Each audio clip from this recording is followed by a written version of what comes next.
it can get selfish. Yeah. And I got to be mindful of that. And kind of associated with that, my ego could get in the way. Yep. And it has gotten in my way. And where I think whether it's like an entitlement, like I've put in the work, I've done it, I should be the guy. Why am I not the guy? Right. But then, again, kind of the maturity over the years is... Where you realize you're not the guy because you're asking why you're not the guy. Exactly. Yeah, exactly. Yeah, I've been you're there. The guy. Somebody will know you're the guy before you know that you're the guy. That is so and true. Put you in the position, and you're like, okay, this is the view. This is the view I thought I wanted, but this is the view where I need to be. Right. And this is where I can have the greatest impact. So, if I could share one little story. Mm-hmm. So, that's so spot on, and that's exactly my experience. I think your experience. Mm-hmm. You had no idea I was going to call you and say, hey, Damon, do you want to go to Canada? Right. You weren't looking for that. Nope. Right?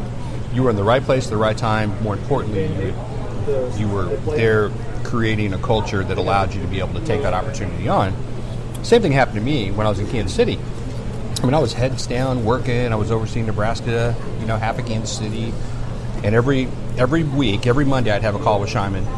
And we'd just have the same call every Monday at 8:30, right? So this was a normal Monday call in May. And we got to the end of the call, and he said, hey, you got a minute? I'm like, sure. He's like, hey, so how do you feel about Texas?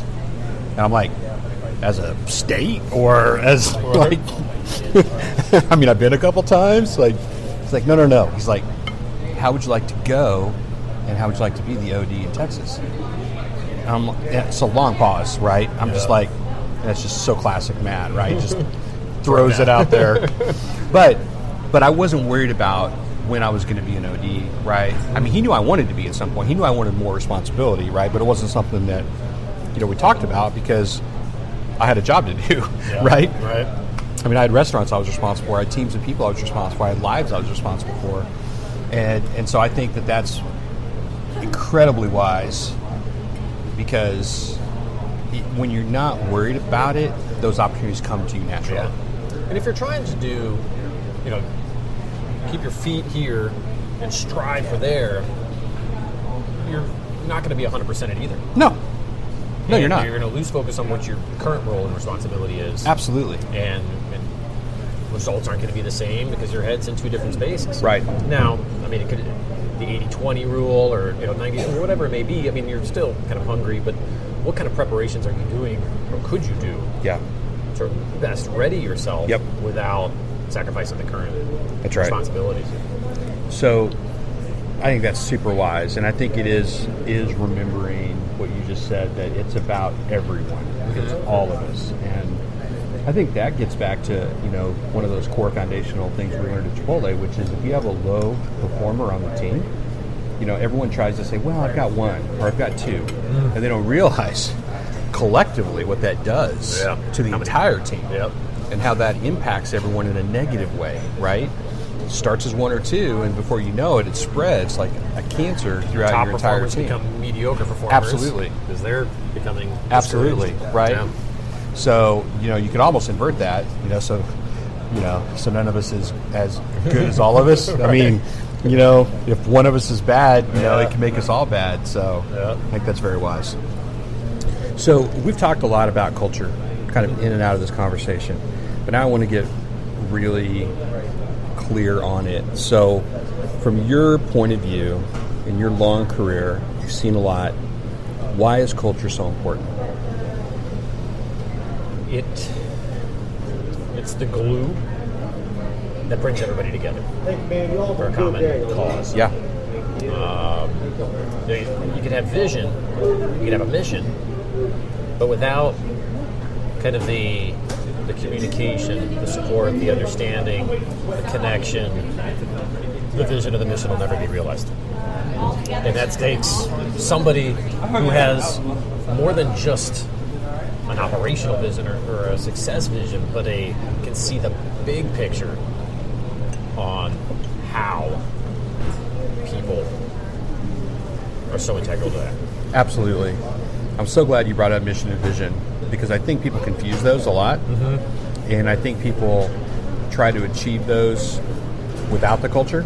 So how have you, when you think about culture, how have you been able to connect the culture that you want to achieve to your vision or to the vision of the organization? Like, what does that look like? So having the clear vision of being the best with the best people, doing the best work, whatever brand I've worked with, or doing it at home.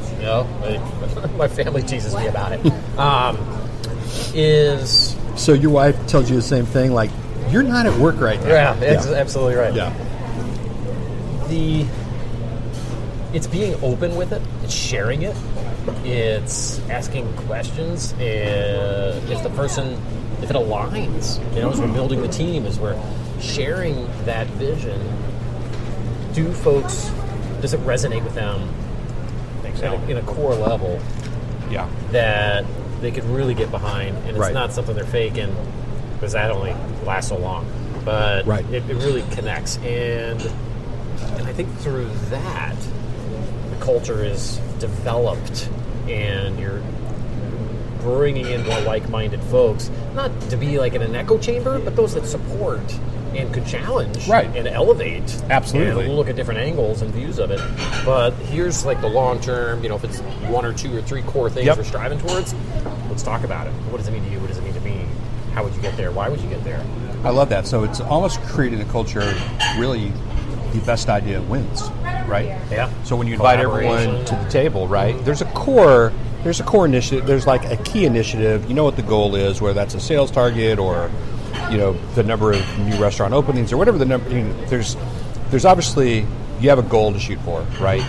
But, and I know you've heard me say this a million times, but I think it's important to remember that how you get there is as important as getting there. Yeah.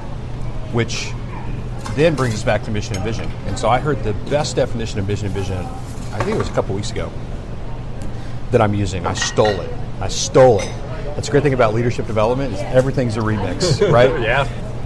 But I heard this person say this, I'm like, that is so spot on. Because everyone thinks about vision statement, mission statement, right? So the mission is what you're working on right now. Yep. That's your mission. Your vision is where that's going to take you, where your mission's going to take you. Makes total sense, right? Yeah. If you're on a mission to go to the moon, here's what you're working on right now to get there. Exactly, right? Yeah. And you will end up that's the larger vision, like I want to go to the moon, right? Mm-hmm. But actually your mission is everything the training that you're doing, getting ready. Yeah, exactly. Wow. Exactly. So that was the best definition I've ever heard. Excellent. So I'll borrow that too. Yeah, cool. Please do. Because it makes it so clear, and that way people aren't in a room and they think they're like, here's my vision. No. That's actually the mission. Think bigger, right? And then when you think about your mission, bring that in smaller with a more narrow focus to really understand, okay, what do I need to do tactically right now? What's the real work, right? What's the gritty, real world thing I need to go do right now to actually be able to go do that, right? So I think that's really important. Yeah. So thank you for sharing that. My pleasure. So when you think about leadership and you think about, and we have 2 boys that are the same age, so I'm going to change it a little bit because you have a 20-year-old, I have a 20-year-old. Right. So what advice would you give your 20-year-old self? Yeah. So if you were 20 again, what advice would you give yourself? So it's funny you mention that. My son works in the restaurant business as well. Shocking. And he's on his second GM. That second GM isn't much better than the last one. And I was like, well, what would you change? And why would you change it? Right. And he's like, to get the schedule out on time, to talk to me like I'm a person, not a robot. And I was like, so those, classic. Yeah, I was thinking the same thing when I was 20. Like, I am my own person. I'm an adult. I can rule the world. But that's, the 28-year-old mentality. Right. And it's still in there, but, it's more focused and directed and purposeful, I'll say, without being so egotistical. But, I asked my son, I said, think about this as you interview in the future. So you can ask questions. You're going to be interviewing them. That's right. As much as they're going to be interviewing you. That's right. You really want to protect yourself and your brand to make sure you align. I love it. With the organization and what you're curious about. And he's just like, geez, Dad, way to get metaphysical on me. But it's like, no, for real. You're trying to protect yourself. Yeah. Make sure your time is valuable and spent in a way that's going to be good for you, both mentally and spiritually. That's right. And you're making a difference. So, I wasn't ready to receive that information when I was 20 years old. No. My son, I would be remiss if I didn't say it. Exactly. So I'd rather kind of plant that seed to create future conversations as he's ready to continue that dialogue. I love it. Because it's easy to throw rocks, right? It's easy to talk about what's not working. But, so what would he do? I love that. I think our kids are at such a disadvantage because they have parents like us who have been in this business, and when they work in the restaurant, and I have 3 kids that have actually 4 that have already worked in the restaurant space. And he tried not to, but so my oldest son Jake is 28, and he's a managing partner. Not yet. He's trying to be a managing partner for Raising Cane's. Oh, great! So he's a GM for Raising Cane's, and a couple weeks ago, it's actually about a month and a half ago, I was in his restaurant up in KC.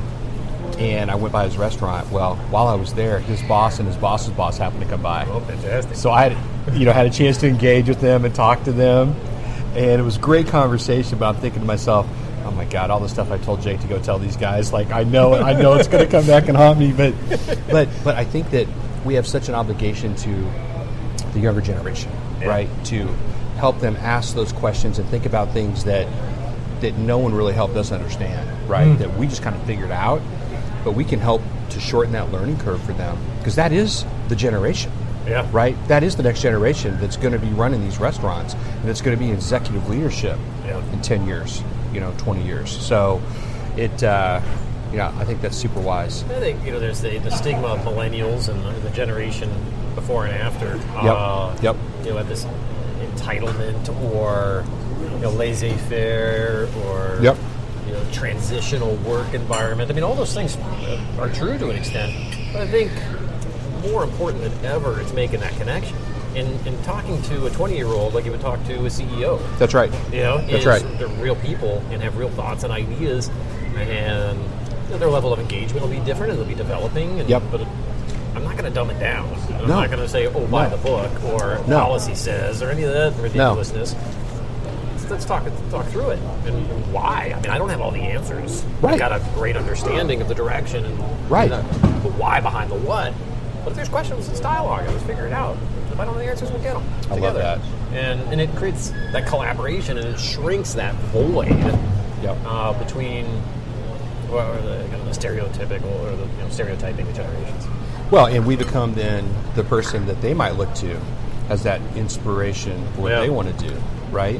And I think that that's a way for us to continue that journey because, like you, for me, it's all about what can I do to pour into this next group of leaders, right? Mm-hmm. And, I find myself doing that so much more at home with my kids, but also as I work with people in restaurants, like how can I help them understand that, number one, this can be a career for them that can take them far beyond what they ever dreamed possible. Heard that. And I believe that the restaurant industry as a whole, I would say overall hospitality industry is really much maligned in that respect because people think, oh, you work in a restaurant, or oh, you do this, or oh, you do that.